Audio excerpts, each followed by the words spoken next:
जय श्री राम, जय बजरंगबली। आज सुनाएंगे सुनी अयोध्या का दूसरा भाग। चलिए शुरू करते हैं। जय श्री राम, जय बजरंगबली। कौशल्या ने उस समय की वह भूमि पवित्र, ले आई वह कहीं से एक राम का चित्र। वह चित्र हाथ में आते ही बूढ़ा नप गया चित्रवत हो, मानो दो चार घड़ी को फिर भावुक जी गया भावरत हो। लेखनी न लिख सकती है अब थे जो विचार रोगी मन में। कुछ देर बाद फिर राम कहा, फिर मूर्छा सी व्यापी तन में। अब की जो आंखें खुली तो था वह सुनसान, या तो कुछ उन्माद था या था कोई ध्यान। कौशल्य कौशल्य देखो वह क्या है, देखो वह क्या है। कुछ नहीं कहीं नहीं, कोई भी नहीं वहम सा है वहम नहीं यह वहम नहीं। फिर नजरों में आती है, पहचान लिया यह बेही है, बेही आत्मा दिखलाती है। मूंदी खोली आंख फिर कुछ हुए अशांत। बोले कौशल्य प्रिय सुनो एक वृत्तांत। मुझ में जब पूर्ण तरुणता थी, था परिश्रमों में चढ़ा हुआ। आखेट खेलने का भी उत्साह उन दिनों बढ़ा हुआ। मृग के पीछे एक दिवस मृग बिसर गया आखिर मेरा। हो गया उस तरफ हिरन हिरन, छूटा इस ओर शिविर मेरा।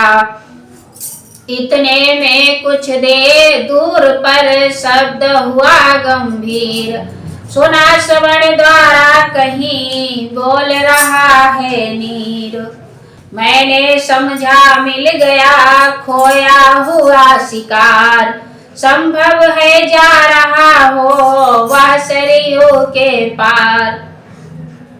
कौशल्य तुम्हें ज्ञान है या मैं धनुर्वेद में शिक्षित हूँ। हो लक्ष्य भेद या शब्द भेद, दोनों वेदों में परिचित हूँ। इसलिए शब्द पर ही मैंने कर लिया लक्ष्य निश्चय अपना। फिर उसी लक्ष्य पर उसी समय सर छोड़ दिया निर्भय अपना।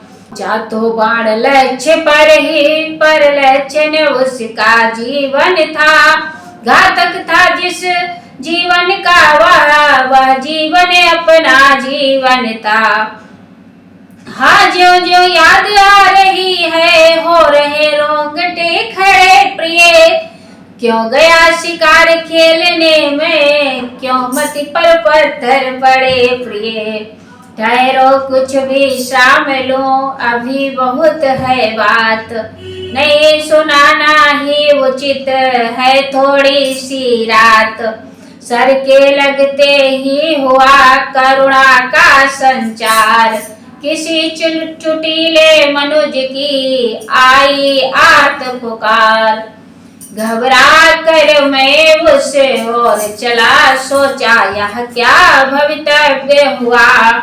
मुझे हतभागी के हाथों से आहत इस समय मनुष्य हुआ। ज्यों ज्यों मैं आगे बढ़ता था, त्यों त्यों पुकार भी बढ़ती थी। नभमंडल के निर्मल पट पर श्यामल मेघावल चढ़ती थी। अब साफ समझ आता है हाँ, कोई अति दुख सह रहा है। हाँ माता पिता पिता माता यह बारंबार कह रहा है। पहुंचा तीर समान ही मैं भी जल के तीर। कांप रहा था उस समय सरयू का भी नीर। अब मैं घायल के था समीप, पर आपा मेरे पास न था। मैं था शरीर था, आंखें थी, सब कुछ था, होश हवास न था। जो त्यों यह शब्द कहे मैंने, हो कौन बताओ वो उत्तर दो। हे निर्दोषी दोषी हूँ मैं, कुछ दंड भी निश्चित कर दो। मैं अवधपुरी का दशरथ हूँ, मेरा ही सर हत्यारा है। पढ़कर मृगया के धोखे में मैंने ही तुमको मारा है। या कहे उस घायल के समीप बैठा मैं घाव सींचने को, जिन हाथों से छोड़ा था सर उनसे ही उसे खींचने को। निकली सर के साथ ही एक रुधिर की धार, गूंज उठी फिर पूर्वत बन में करुण पुकार। कह कह करे हाँ माता हाय पिता, जब घायल ने खोली आंखें तब निश्चय जानो मेरी भी डबडबा उठी डोली आंखें। सायक का बदला लेने को आई इस तरह निकल आंखें, रोई मेरी आंखों में आ उस दुर्बल की निर्बल आंखें। मिले परस्पर इस तरह दो दर्दीले नैन, दर्द मंद ने तब कहे दर्द भरे कुछ वैन। दशरथ तुम राजा दशरथ हो गया धन्य दर्शन कर मैं।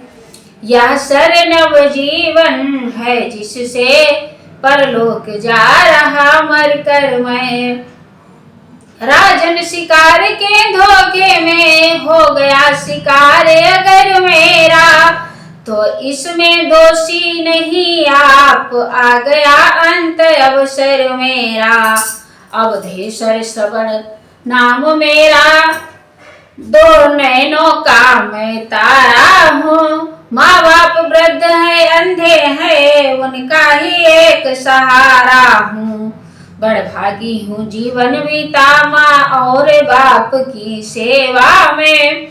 सरयू तट आकर आज मरा माँ और बाप की सेवा में।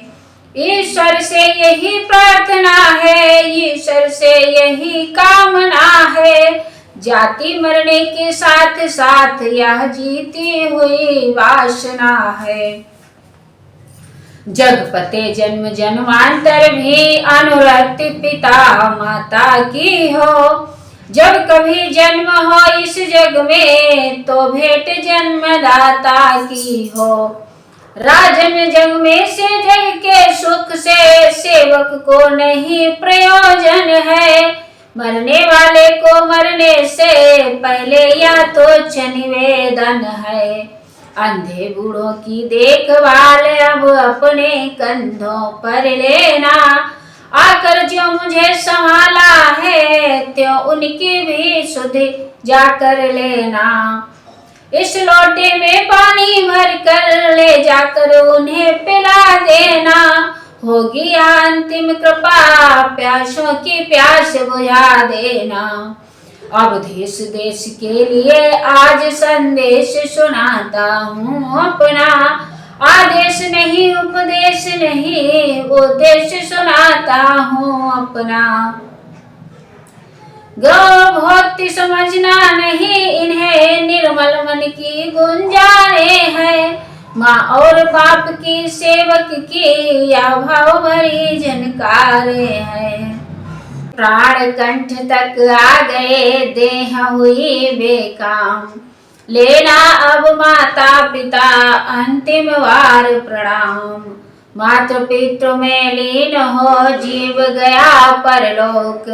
कौशल्य व दृश्यता अंतिम पवित्र आलोक।